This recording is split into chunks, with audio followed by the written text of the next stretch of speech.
అయినా వారి యొక్క అసలు రంగులు మీకు చూపించారు అంటే మీరు ఆ రంగులను మార్చడానికి ప్రయత్నించకండి. అక్కడితోనే వదిలేయండి. ఎందుకంటే అలవాటునైతే మార్చగలం. కానీ బుద్ధిని ఎలా మార్చగలం? పట్టి చూడండి. గాయం చేసిన కాలమే సాయం కూడా చేస్తుంది. ని ఎవరూ నాశనం చేయలేరు. దానికి పట్టిన తుప్పే దానిని నాశనం చేస్తుంది.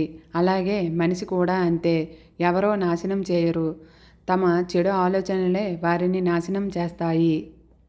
మిత్రమా, ఒత్తిడి లేని ఉద్యోగం లేదు. నష్టం లేని వ్యాపారమూ లేదు. కష్టం లేని వ్యవసాయం లేదు. బాధ లేని సంసారం లేదు. అసలు సమస్యలే లేని మనిషి లేడు. వీటన్నింటినీ జయిస్తేనే జీవితం. గుర్తుంచుకోండి. మీ గమ్యం ఏమిటో ప్రతి ఒక్కరికి చెప్పాల్సిన అవసరం లేదు.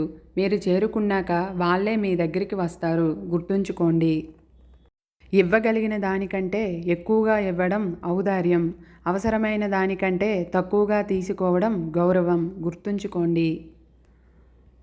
కొన్నిసార్లు ఒంటరిగా ఉండటమే మంచిది. ఎందుకంటే ఎవరి మాటలకు కూడా మనం బాధపడాల్సిన అవసరం ఉండదు. అలాగే మన కారణంగా కూడా ఎవరు బాధపడాల్సిన అవసరం ఉండదు. ప్రతి స్త్రీ కోపం వెనుక ఒక చిన్నపాటి ఆశ, అలాగే ఆరాటం ఉంటుంది. కానీ అర్థం చేసుకున్న మగవాడికి తను ఒక దేవతలా కనిపిస్తుంది. ఇక అర్థం చేసుకోని వాడికి ఆమె ఎప్పటికీ ఒక తలనొప్పిగానే మిగిలిపోతుంది. ఈ సమాజంలో సాయం చేసే చేతులకి గాయం చేసే మనుషులే ఎక్కువ కాదంటారా? అనుభూతి కోరుకునే బ్రతుకు జీవితాంతం అబద్ధాన్నే చెబుతుంది. మిత్రమా, నిన్ను నమ్మని వాళ్ళ గురించి ఆలోచిస్తూ నీ జీవితాన్ని నాశనం చేసుకోకు. ఎక్కువ అడుక్కుంటే అలసిపోతావు. ఎక్కువ మాట్లాడితే చులకనైపోతావు. అందుకే కుదిరినంత మౌనమే మంచిది. మిత్రమా, మాటల్లో అబద్ధం ఉన్నా పర్వాలేదు. కానీ చూపించే ప్రేమలో మాత్రం ఎప్పటికీ అబద్ధం ఉండకూడదు. జీవితం ఎంత మారినా కూడా మనకు ఇష్టమైన వారి మీద ఉండే ప్రేమ మాత్రం ఎప్పటికీ మారదు. మిత్రమా, కొన్ని బాధలు భరించక తప్పదు. అలాగే కొన్ని కన్నీళ్లు దాచుకోక తప్పదు. మిత్రమా, మాట్లాడిన ప్రతిసారి వారి మాటల్లో తప్పులు వెతకడం కాదు. వారి మనసులో మీపై ఉన్న ప్రేమను ఒక్కసారి అర్థం చేసుకోండి. వారి మాటల్లోని ఉద్దేశం, వారి జీవితంలో మీ స్థానం ఏమిటో మీకు సరిగ్గా అర్థం అవుతుంది.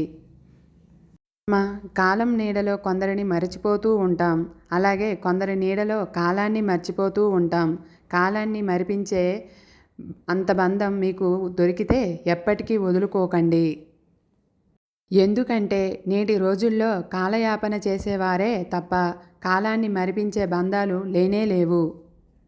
మిత్రమా, రేపటి కోసం కష్టపడుతున్నాం. రేపటి కోసం దాచుకుంటున్నాం. రేపటి కోసం ఖర్చు పెట్టుకుంటున్నాం. అన్నీ రేపటి కోసమే. అయితే అసలు రేపు అంటూ మీరు ఉండకపోతే? అందుకే మిత్రమా, ఈ క్షణం విలువైనది.